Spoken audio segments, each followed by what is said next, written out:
Assalamu alaikum. Pakistan and port of industrialization. Pakistan is such country with important strategic location and development potential, as well as it possesses such natural resources which can foster the economic growth by industrialization. Industries are considered backbone of country. It was the reason Pakistan was rejected in South Korea, as well as economic growth are sustainable and exports from 26 to 96.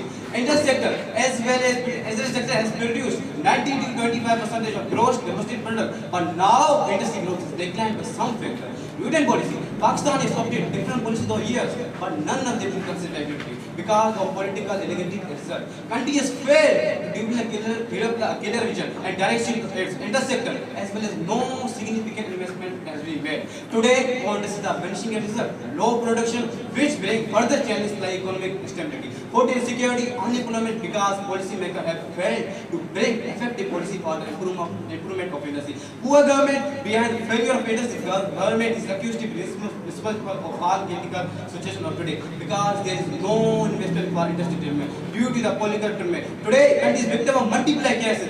Yet government is not functioning to the state of affairs, leads more unemployment and can set forth a new challenge. The negligent government leads country to destruction. Nevertheless, country is a brink of destruction. If so facto, industry becomes the backbone of country. The heavy taxes of production have made the paths of pedestrian. The expensive gas and electricity have broken the backbone of finance. The today industry is the path. The cottage, plastic, glass, and the paper industry is almost changed the turn, picking every day. The business going big, so it can't take to the economy of Pakistan.